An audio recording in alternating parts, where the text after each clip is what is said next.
podcast where we talk to smart people, but not necessarily done by smart people? That is an awesome question. This one goes down probably on one of my top 5. Hey, I like nutrition. I like to eat food. This is the coolest thing ever. We're going to do this forever. I wish I paid more attention in that class. You know, I'm going to be honest, I don't understand that. As a man, I don't get it. Welcome to smartpeoplepodcast.com. Hello, everybody. Welcome to Smart People Podcast. Another episode with Chris and John. Fill in the blank. And this is John. There you go. There's This is John. him. That's him. What's up, everybody? Thanks for joining us. Great show again. They're always great shows. This is 88 great shows. 89? I was awesome on this show. You sucked. You were It was like you weren't even there. You're right. I wasn't. John wasn't there. He had to go coach baseball. He had to do his civic duty. Is that That's what it'd be right. called? My volunteer work. So rarely we have this where only one of us does the show, but we had to interview this guest. He's got a fully booked week or month, and this was the only time we could get him in there. So, but before we get into that, John, I want to ask you a question. Shoot. What is the worst song of 2012? Also dubbed perhaps the worst song of all time. I mean, if you tell me that it's like Justin Bieber or Psy, No, like literally the worst song. the worst song, it better not be Rebecca Black. Rebecca Black. Come on. Rebecca Black Friday. I love Okay. that song. Now let's talk about commercials you remember. How about great ad campaigns of last year, both virally on the internet and on TV? Old Spice. Old Spice. We didn't even plan this. So anyways, those are two off the top of your head that this week's guest talks about. And the thing to remember is the reason these things are memorable is because of word of mouth sharing. It is people telling people. It's not so much all the time, social media, which as we talk about this on this episode is only 7% of word of mouth sharing.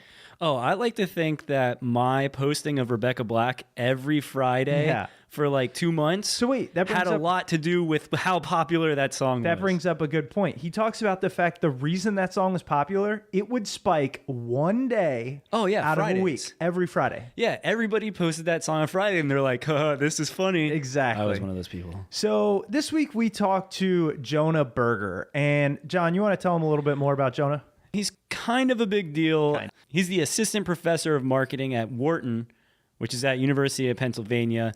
He's had his articles and research published in places like the New York Times, Wall Street Journal, Washington Post, Science, Harvard Business Review, Wired, Business Week, goes on and on and on, all over the place. And you know what? We say this a lot, and you guys probably know, but you can tell when a guest just knows their stuff. Cold, down, pat. And he does it. He doesn't miss a beat. The sound quality is awesome. His responses are awesome. There's stories in here. This is a really cool episode. But anyways, getting back to what we were talking about is he says that these things catch on for various reasons. There's 6 different reasons, and he'll talk about them. But Friday being a perfect example because every Friday there's a reason for people to remember it. That's just one of the 6 we talk about. And we get into a lot more stuff. We're about to turn it over to Jonah. John, what else we got for him? I want to think of a song that we could, like Thursday, where we're like, hey, it's Thursday. Time to donate to Smart People Podcast. Yeah. Guys, really make sure you send us some donations. We have gotten a couple this past week and very, very thankful. I mean, it's the way that we're sustaining now. And we're really trying to do some cool things. And if you guys think the episodes are worth it, which this one definitely will be, just throw us a couple bucks. Go to smartpeoplepodcast.com/drink. Yeah, Chris, as you mentioned, we've had a few donations, and we're actually going to call them out. Joanna, Adam, Amanda, Paul, thank you guys very, very much. Yep. You help keep our lights on. Keep doing it. Keep it up. And as I said, it's smartpeoplepodcast.com/drink. The reason is because think about it as buying us a drink. And you go to the bar, you buy a Bud Light, depending on where you are. It could be $6, it could be $2, but that's all we're asking for. Buy us a Bud Light. So anyways, hope you enjoy the episode. We want to keep cranking these out. We already have next week's guest lined up. Gonna be awesome. Here's Jonah.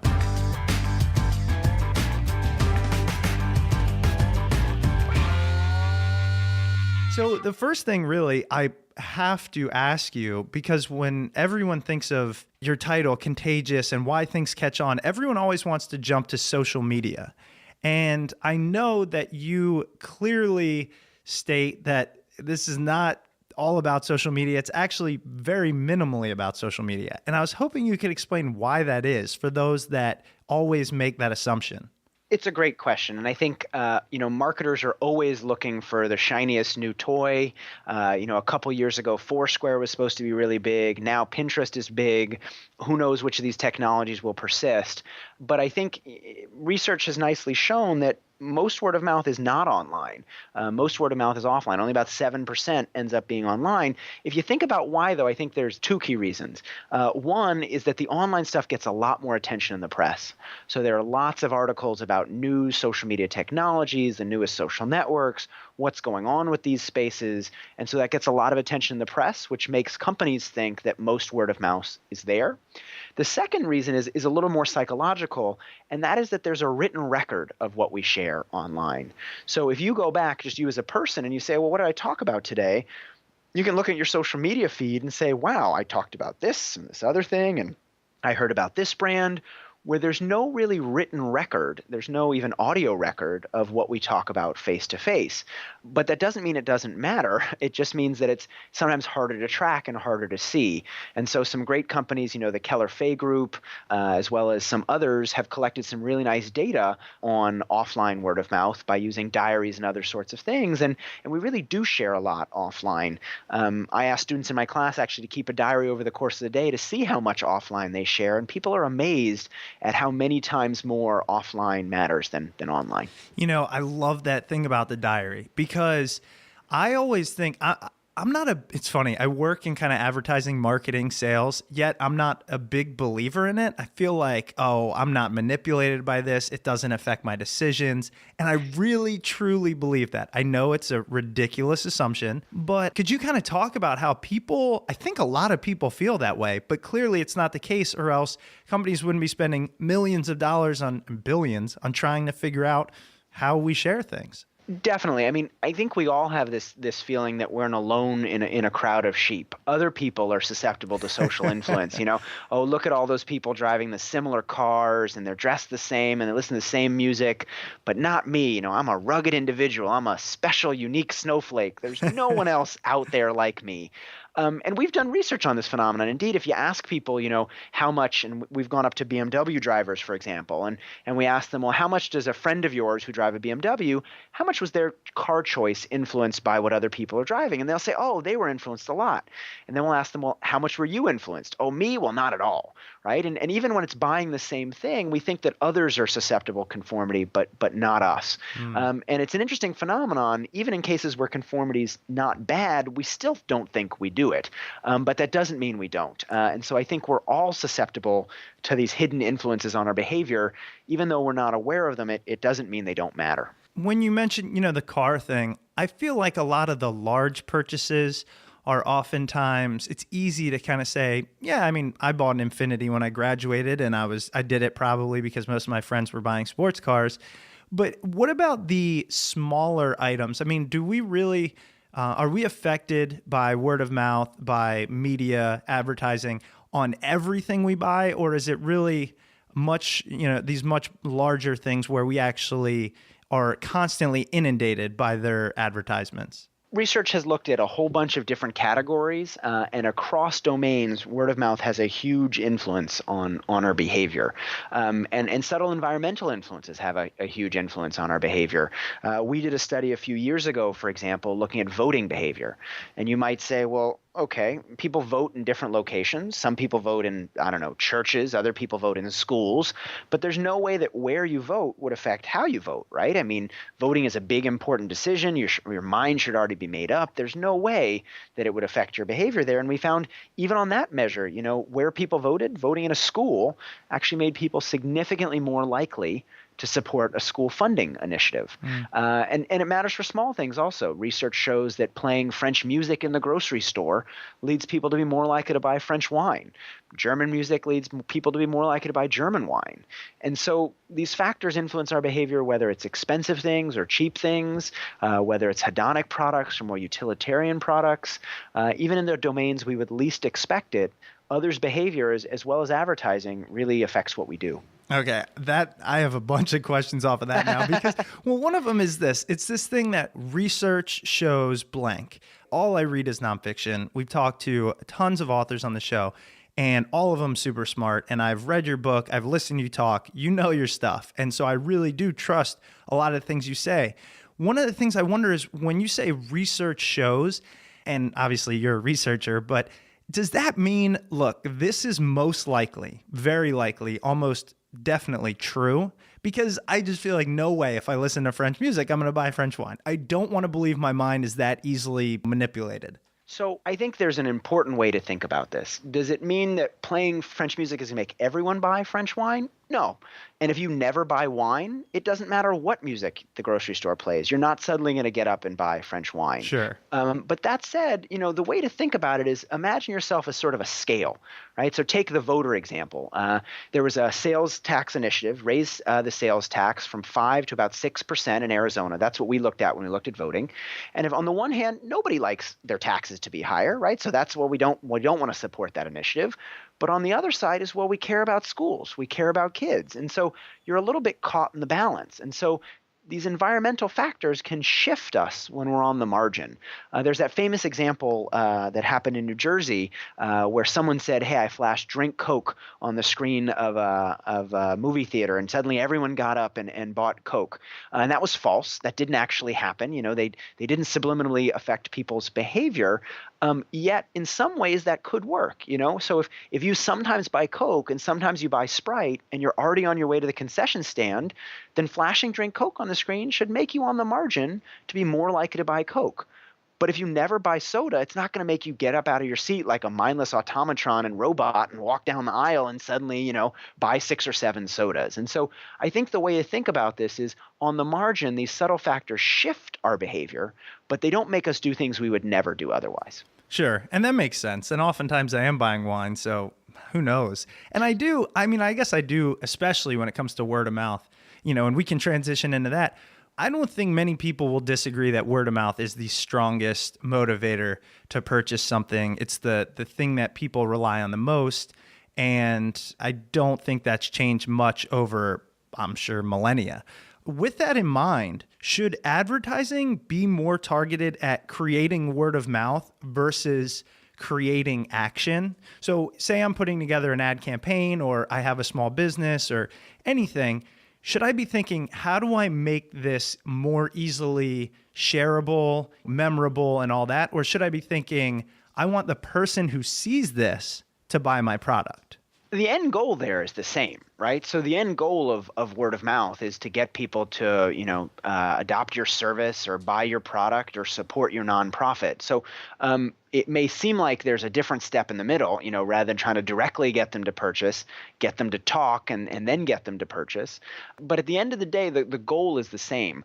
I think that advertising isn't terrible. If your goal is to get broad awareness, then advertising is a great way to do it really quickly. If you have a couple $1 million sitting in the bank, well, a Super Bowl ad is a fantastic way to let millions of people know about your product right away.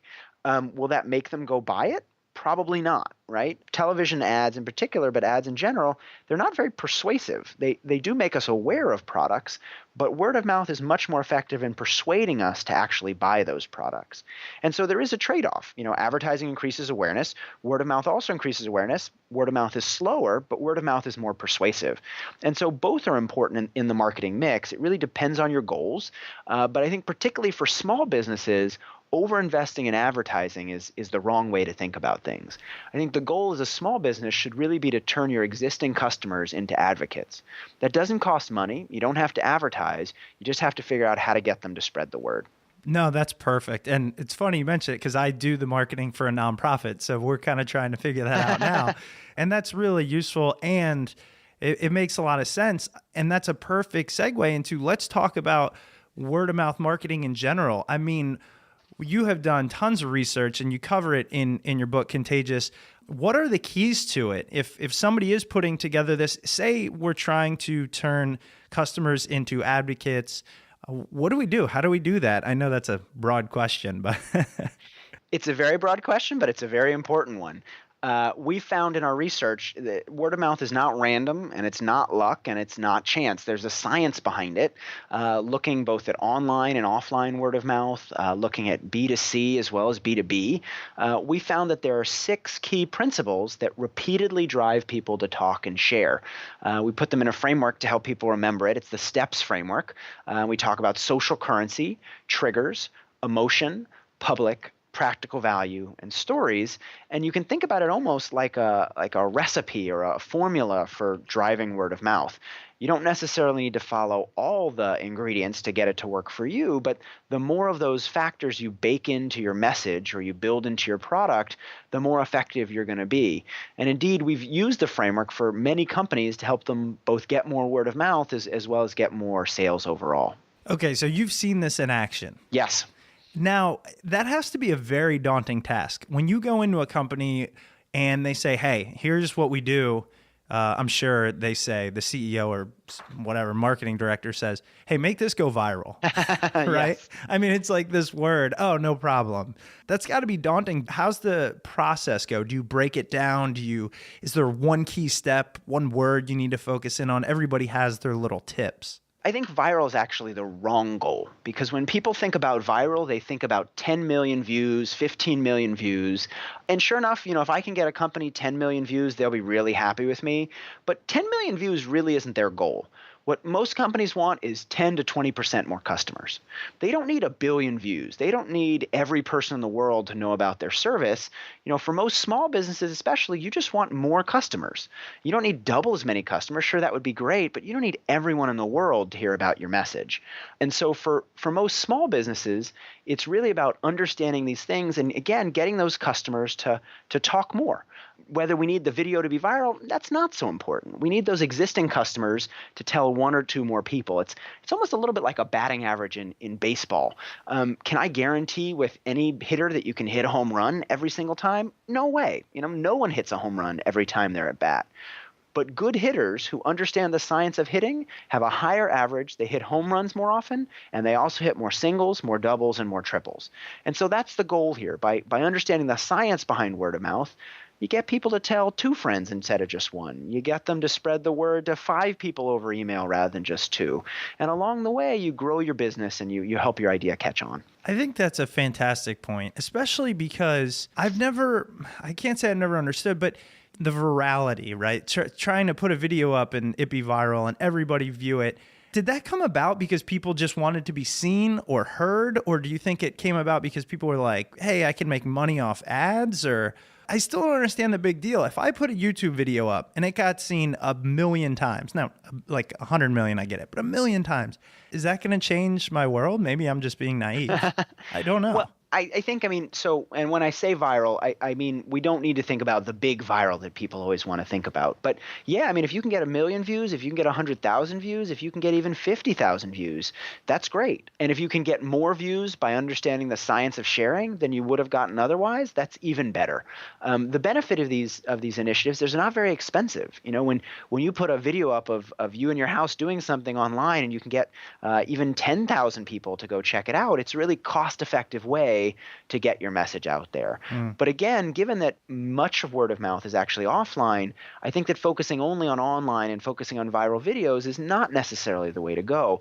These tools are important, and these tools can help you make a viral video, but they can also help you get people to talk about, I don't know, your accounting service, or you're a law firm, or you're a corner coffee shop. You're a nonprofit and you want people to donate more money.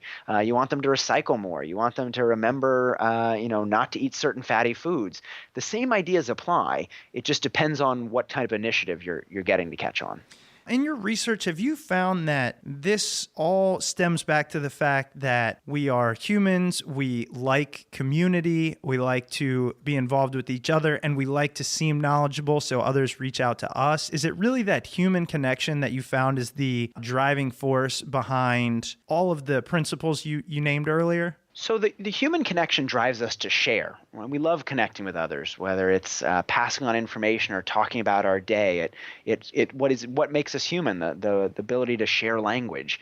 That said, that doesn't say why we share some things rather than others. It says why we talk, but not what we talk about. And so these principles really help us understand why we talk about some things rather than others.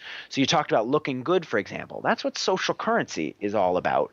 The idea that we talk about and share things that make us look smart and in the know rather than out of it and behind the times. A few months ago, LinkedIn sent out this email to some of their members saying, hey, your profile is one of the top 1% or 5% of all profiles. Thousands of people shared that email with others. Why?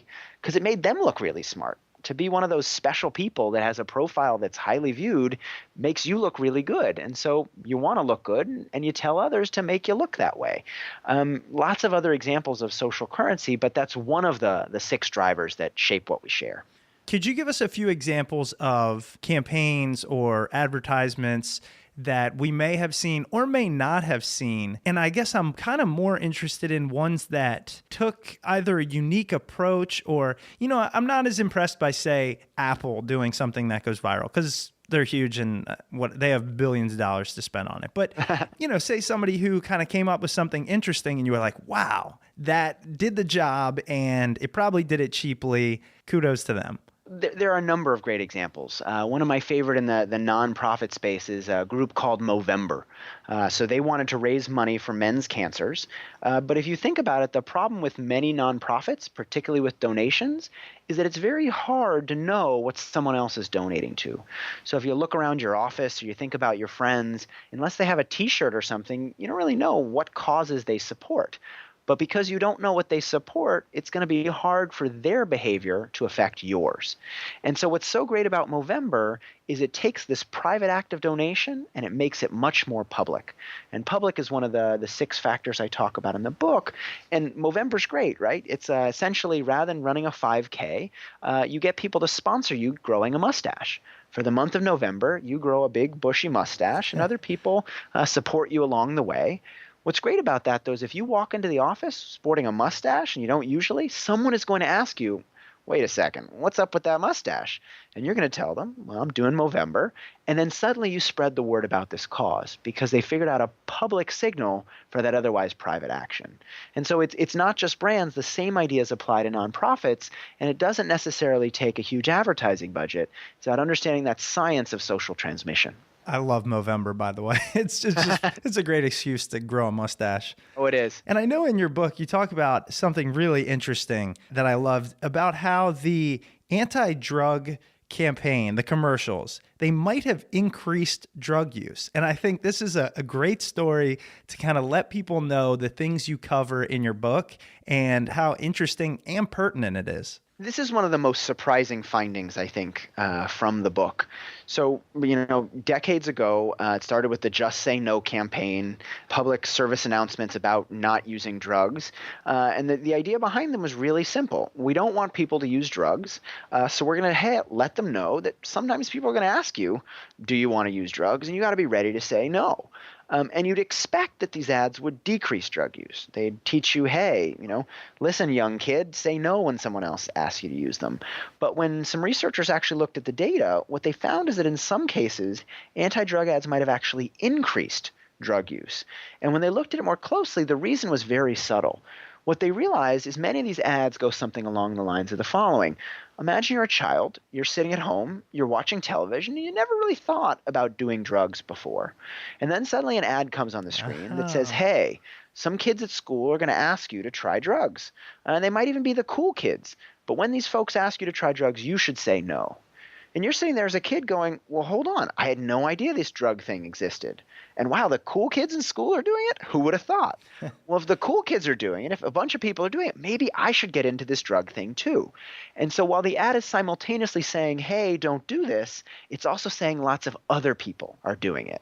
And when lots of other people are doing something, people are much more likely to do it themselves. Think about when you're in an area of town you're not familiar with and you're looking for a restaurant to eat at.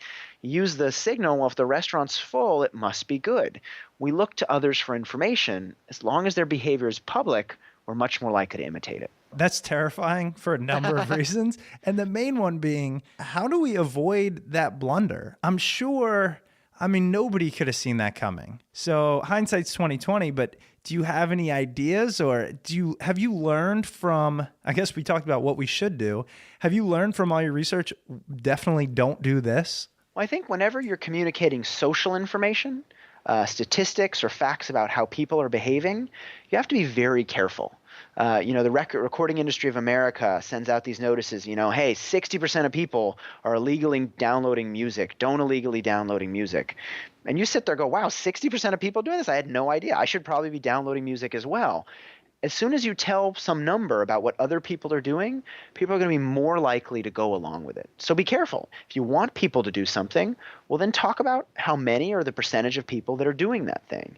If you don't want people to do something, then definitely don't give them any sense that other people are doing it. They've applied this for anti-drinking messages in college. Rather than saying, hey, X percent of your peers are binge drinking, they focus on the downsides of binge drinking, or they mention how many people have less than a certain number of drinks, pointing out the social information to point people away from engaging in that behavior. That's a great point. No, that really makes sense. And I guess it's a perfect time to tell the world that we're about to hit 1 million downloads. So obviously people like listening to this podcast. Congratulations. Think about it. 1 million people have listened to your show. I know. If you're out there and you're listening, you should be telling your friends. This is the best thing ever. No, it blows my mind. And it's these things, and you're right. I mean, after talking to you and just going, oh, people do share this stuff. I do. If I watch a hilarious video or movie or something, I share it, but I don't think of it as I'm marketing on behalf of somebody. It's actually subconscious, the sharing that I do.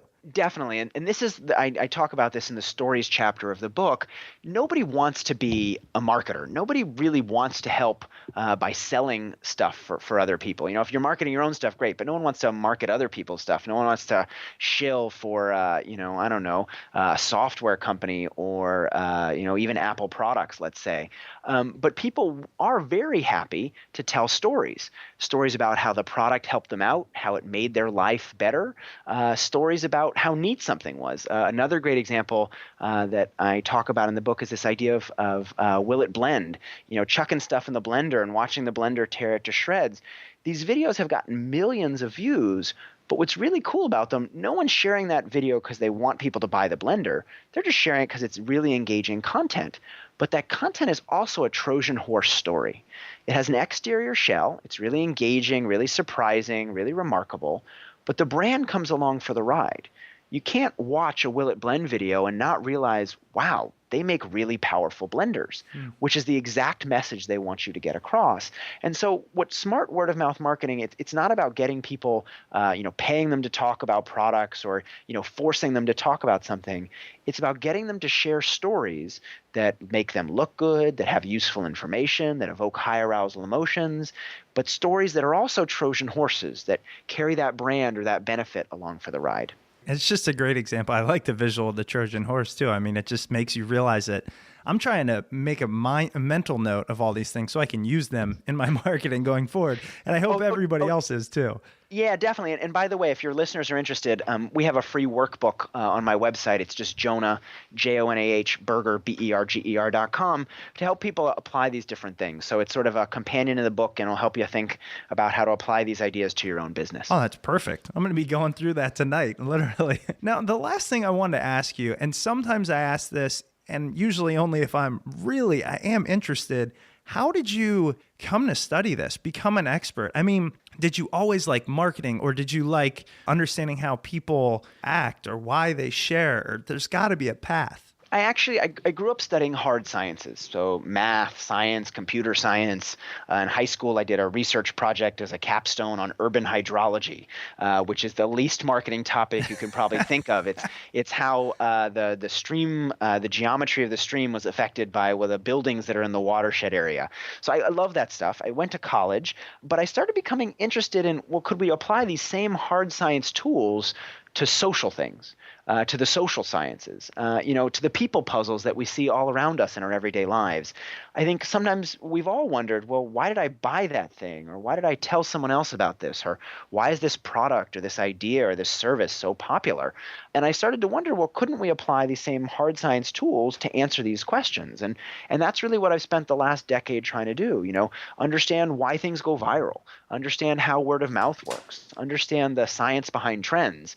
There's definitely a lot more to be learned, but we've started to chip away at these interesting problems by using the tools that all scientists love. And actually, just one quick follow on, because it made me think of it. Why do we buy stuff and all that? Do you have one of the key principles that you think is more important than the other? Just wondering. People often ask that, is there one magic bullet? And unfortunately, they're not. I mean, it depends on the situation. For offline word of mouth, for example, triggers are really important. For online, social currency becomes a little more important. If you've got a physical product, it's easier to make it public. So, we actually made the cover of the book orange because we wanted it to be easier for people to see when someone else was reading it. So we applied the same principles to marketing the book. But no, there's not one key thing. I think the key thing to remember, though, is it not luck and it's not chance. There is a science behind it. It takes a little bit of work to understand it, but once you do, you can make your marketing much more effective. And I guess lastly, you have to still have a good product or else nobody will want to talk about it. Right, or they'll tell other people how bad it is. Oh, that's true. And that, I think, is the biggest mistake. Sometimes people say, "Oh man, I've got all this negative word of mouth. Everyone hates my product. I got to get some positive word of mouth." The first thing you have to do is fix the problem, right? If your product's not working, go out there, figure out what's wrong with it, and make it better, and then worry about the word of mouth on top of it. That's a great point. Well, Jonah, thank you so much for being on the show. I know you mentioned your website, jonahberger.com. I also wanted to see if there's anywhere else that people could find you. I mean, that free workbook, as you mentioned, is going to be great. Your book, Contagious, Why Things Catch On, you can Google that or Amazon it and all that. Is there anywhere else? Are you active on Twitter or, places we can find you? Yeah, so I'm on Twitter at J1Berger, so just at J1Berger. And I'm also recently doing some posts for LinkedIn's influencer program. So I wrote a couple pieces just in the past few weeks on word of mouth and viral, and I'll be continuing to blog a bit from there.